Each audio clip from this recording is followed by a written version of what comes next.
Hey there boys and girls, welcome back to our channel with yet another video. तो यार पिछली video पे तुम्हारा सपोर्ट बिल्कुल भी अच्छा नहीं आया और मैं जानता हूँ यार तुम जो कर सकते थे तुमने वो किया। लेकिन अगर तुम चाहते हो कि मैं जल्दी से जल्दी वीडियोस डालूं और इसके नए पार्ट्स जल्दी आएँ तो वीडियो को थोड़ा ज़्यादा सपोर्ट करने की कोशिश करो, क्योंकि तुम सब भी जानते हो अगर मैं एक ऐसी वीडियो बनाता हूँ जिसे बनाने में नॉर्मल वीडियो से बहुत ज़्यादा मेहनत लगती है लेकिन वो चैनल को किसी भी तरह से एडवांटेज या प्रॉफिट नहीं कर पाती, तो यार उस सीरीज़ या वीडियो को कंटिन्यू रखने में कोई फ़ायदा नहीं है। तो अगेन मैं तुमसे यही कहना चाहूँगा, अगर तुम चाहते हो मैं ज़्यादा वीडियोस डालूँ तो उसका सिंपल सा आंसर है कि जितने ज़्यादा व्यूज़ और जितने ज़्यादा लाइक्स होंगे उतनी ही जल्दी वीडियोस आएंगी। और अगर तुमने अब तक पिछली वीडियो नहीं देखी तो यार डिस्क्रिप्शन में उसका लिंक तुम्हें मिल जाएगा, तो जाके उसे भी ज़रूर से देख लेना, क्योंकि मैंने उस वीडियो में स्टार्ट से अभी तक की हर एक चीज़ बताई है और इस वीडियो में मैं उसके आगे की चीज़ें बताने वाला हूँ। So now without any further loop let's get started.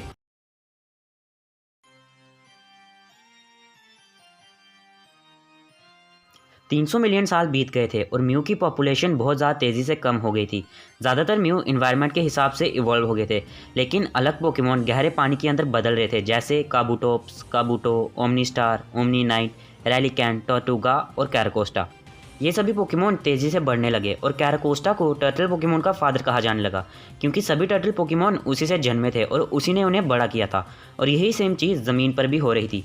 बहुत से पोकेमॉन जैसे एरोडाक्टाइल, एंशियंट जेनेसेक्ट, एनोरिथ, अर्माल्डो, आर्चिन, आर्चॉम्स, लिलिप, क्रेडिलिप, क्रेडनोस और रैम्पटॉस, शील्डॉन और एम्बेसडॉन, ये सभी पोकेमॉन की दुनिया में रहने लगे।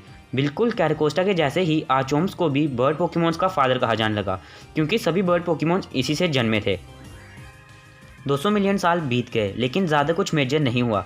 सबसे आखिरी बार कायोगर और ग्रोडॉन लड़े थे, लेकिन एक दिन अचानक से एक बड़ा मीटेओराइट अर्थ पे आके गिर गया और उसने बहुत से पुराने पोकेमॉन्स को ख़त्म कर दिया, जैसे मानो वो कभी थे ही नहीं। और 100 मिलियन ईयर्स गुजरे, अब इंसानों का जीवन भी स्टार्ट हो गया था। आईसीएज के टाइम पोकेमॉन जैसे स्वाइनअप, पेनोस्वाइन, मेमोस्वाइन, अमोरा, अरोरा, टायरंट और टायरेंट्रम, ये सब दूर दूर तक फैल गए। तब इंसान और पोकेमॉन एक साथ रहने लगे।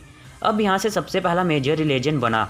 जो एंशियंट लोग थे वो रेजिगिगस की पूजा करने लगे, क्योंकि वो बहुत ज़्यादा ताकतवर था। पर कुछ समय बाद रेजिगिगस की ताकत उन सभी को डराने लगी। तब रेजिगिगस ने डिसाइड किया कि वो बाकी के लेजेंडरी टाइटन्स के साथ यहाँ से हमेशा के लिए चला जाएगा और अपने आप को एक गुफा में सील कर लेगा। जब ये सभी पोकेमॉन सील हो गए तो वहाँ पे एंशियंट लोगों ने जादुई मंत्र लिख डाले, इस आशा में कि एक दिन एक पावरफुल ट्रेनर आएगा और इन कोड्स को समझेगा और इन सभी पोकेमॉन्स को अपनाएगा। अब 7000 साल और हुए। कुछ लेजेंड्स का कहना था कि इसी समय ओरिजिनल ड्रैगन दो हिस्सों में बट गया था। वो ओरिजिनल ड्रैगन पोकेमॉन रेशिरम और जैक्रोम का फ्यूज़न था। इस बेमिसाल लेजेंडरी ड्रैगन पोकेमॉन का इस्तेमाल दो भाइयों ने किया था यूनोवा रीजन को बनाने के लिए, पर हर भाई की एक अलग ज़िंदगी थी और एक अलग सोच भी। एक विश्वास करता था अपने ट्रुथ पे तो दूसरा विश्वास करता था अपने आइडियल्स पे। इसलिए इन दोनों भाइयों में बहस शुरू हो गई और ये दोनों लड़ने लगे। इसी लड़ाई के कारण महान लेजेंडरी ड्रैगन 3 हिस्सों में बट गया, जो कि थे रेशिरम, जैक्रोम और क्यूरम। क्यूरम ने इन दोनों में से किसी की साइड भी नहीं ली, लेकिन रेशिरम और जैक्रोम में एक बहुत ही ज़्यादा भयानक युद्ध शुरू हो गया। ये दोनों पोकेमॉन एक दूसरे पर राज नहीं कर सकते थे, क्योंकि ये दोनों एक ही समान थे। रेशिरम मास्टर ऑफ फायर था और क्यूरम मास्टर ऑफ इलेक्ट्रिसिटी। आखिर दोनों भाइयों को ये समझ आ गया कि वो अपनी अपनी जगह सही हैं और वो दोनों अलग हैं, इसलिए उन्होंने ये लड़ाई रोक दी। लेकिन जिस यूनोवा रीजन को बनाने के लिए उन्होंने इतने साल लगाए थे, जिस यूनोवा रीजन को बनाने में इतने हज़ारों साल लगे थे, वो अब पूरी तरह से तबाह हो गया था। इस लड़ाई में उसका कुछ भी नहीं बचा था। यूनोवा रीजन का पूरा नामो निशान ख़त्म हो गया था। अब साल था 300 BC, जहाँ कैलोस में लोग एक दूसरे का विरोध कर रहे थे और लड़ रहे थे। ये पहली इंसानों की लड़ाई थी जहाँ पे कई पोकेमॉन्स को एक दूसरे से लड़ने के लिए भेजा गया, जिसका नतीजा हुआ बहुत से पोकेमॉन की मौत। इस लड़ाई में एक फ्लोटेड आ गया था जिसकी मौत हो गई। कुछ समय बाद उसके ट्रेनर को उसका फ्लोटेड मिला और उस ट्रेनर का नाम था किंग एजी। ये सब देख के उस ट्रेनर को बहुत ही ज़्यादा दुख हुआ और उसने एक बड़ी सी मशीन बनाना शुरू कर दी अपने प्यारे फ्लोटेड को ज़िंदा करने के लिए। फ्लोटेड ज़िंदा हो गया, पर उस ट्रेनर ने उन सभी लोगों को बिल्कुल भी माफ़ नहीं किया था जिनकी वजह से ये लड़ाई हुई और उसके प्यारे फ्लोटेड को चोट पहुँची।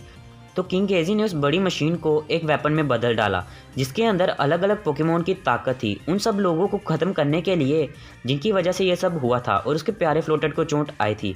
जब उसने इस वेपन से हमला किया तो इस वेपन ने सब कुछ ख़त्म कर दिया। इस अटैक में इतनी ज़्यादा पावर थी कि ये स्पेस तक गया और यूनिवर्स को भी कई हिस्सों में बांट डाला।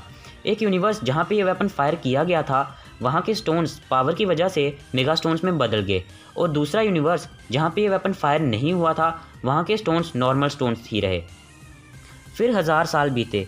यूनिवर्स में मीटियोर शावर हो रहे थे। बड़े बड़े मीटियोर लोगों के घरों पे गिर रहे थे, जिसकी वजह से लोगों के घर एक मीटियोर फॉल में बदल गए। इन मीटियोर्स में बहुत ज़्यादा नेचुरल एनर्जी थी और वो नेचुरल एनर्जी बहुत ही ज़्यादा शक्तिशाली थी, जिसकी वजह से कायोगर और ग्रोडोन अपनी मिलियन ईयर्स की नींद से जाग गए और उन्हें समझ आ गया था कि उन्हें प्राइमल एनर्जी की ज़रूरत है। तो उन्होंने फिर से लड़ाई शुरू कर दी और जब उन्होंने ज़्यादा से ज़्यादा प्राइमल एनर्जी को एब्जॉर्ब कर लिया तो वो अपनी प्राइमल फॉर्म्स में आ गए। अब दुनिया के ख़त्म होने का खतरा फिर से आ गया था। तब एंशिएंट लोगों ने प्रार्थना करना शुरू कर दी कि कोई आके इस लड़ाई को रोक दे। तब आसमान से रेक्वेज़ा आया। यह बिलियन ईयर्स में पहली बार था जब रेक्वेज़ा आसमान से अर्थ पे आया हो। उस पवित्र एनर्जी और लोगों की प्रार्थना ने रेक्वेज़ा को एक मेगा फॉर्म दिया। ये पोकेमॉन हिस्ट्री का पहला मेगा फॉर्म था। इस फॉर्म में इतनी ज़्यादा ताकत थी कि रेक्वेज़ा ने उनकी लड़ाई को बहुत ही आसानी से रोक दिया और कायोगर और ग्रोडोन को फिर से हज़ारों लाखों सालों के लिए सील कर दिया। तब सभी रेक्वेज़ा को पूजने लगे और उसे पोकेमॉन वर्ल्ड का रक्षक कहा जाने लगा। 2000 साल बीत गए और अब वक्त था 100 BC। ब्रास टावर पूरा ऊपर से ज़मीन तक पूरी तरह से जल रहा था, जिसके अंदर 3 पोकेमॉन थे जो थे वेपोरियन, जोल्टियन और फ्लेरियन।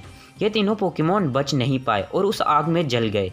तब हो आया और उसने अपनी पावर्स की मदद से इन्हें लेजेंडरी बीस्ट में बदल दिया, जो कि थे एंटाई, राइकू और स्वीकून। कहा जाता है कि ये 3 पोकेमॉन उन 3 इंसिडेंट्स को डिनोट करते हैं जिनकी वजह से इन तीनों की मौत हुई थी।